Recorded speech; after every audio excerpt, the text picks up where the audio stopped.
How's it going, everyone? Bass here. So the Thursday injury report for the Week 7 game, Green Bay Packers versus Washington Commanders, just dropped, so let's go over it. Bringing up the injury report, there are not many changes from yesterday's injury report, actually only one. So we'll quickly run through this real quick. But basically, my thoughts are the same as they were yesterday. We see David Bakhtiari at the top of the list. Limited participant again Thursday. Hopefully we'll see another full week of practice from David Bakhtiari if he does indeed practice tomorrow. I'm hoping this is the turn of events to have David Bakhtiari be the full-time left tackle and then allow Josh Nijman to play right tackle, which we'll get a little bit more into here in a second. Then we see Randall Cobb, another did not participate with his ankle injury, have no expectations of him playing this week or even next week. I see him being out for, a minimum 1 to 2 weeks. They could even throw him on IR. Who knows if they'll do that, though.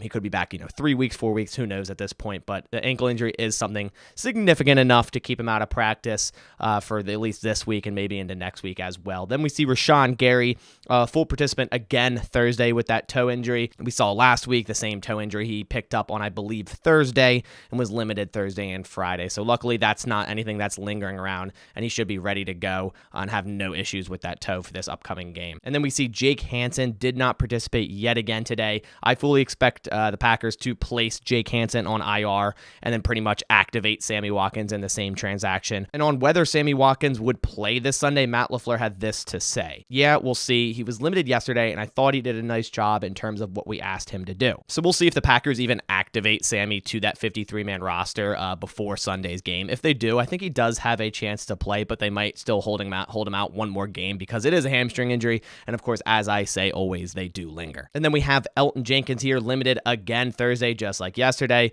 going the same course as David Bakhtiari. I'm really hoping they finally make that change. And I said this in yesterday's video, putting Elgton Jenkins back to guard, whether that's at right guard or left guard and then swapping Runyon over. It would likely be right guard in my opinion, just taking Royce Newman out of the equation and hopefully throwing Josh Nijman at right tackle. Matt LaFleur was also asked on potential lineup changes on the offensive line and whether moving Elgton Jenkins back to guard makes sense. And Matt LaFleur said, quote, trying to feel that out right now. Do you move one guy? Do you end up moving two guys? Or you just work through what we're going through right now? And I really hope they're not just going to continue to work through what they're going through right now, because we've seen that for 6 weeks and it hasn't really worked for 6 weeks. So I think a change needs to happen.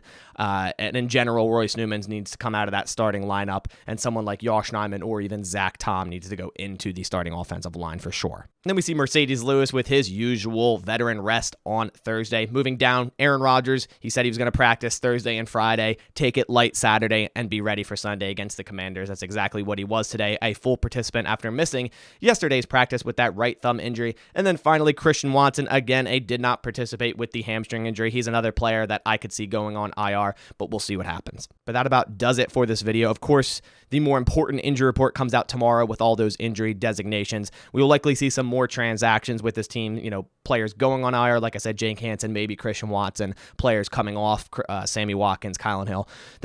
Some of those moves should happen from now until Sunday. And of course, if you are new here and want more Packers news, analysis, and updates every single day, go down, click that subscribe button, like the video, and turn on post notifications. But I'll catch you on the next one. Thanks for watching, and as always, go Pack Go.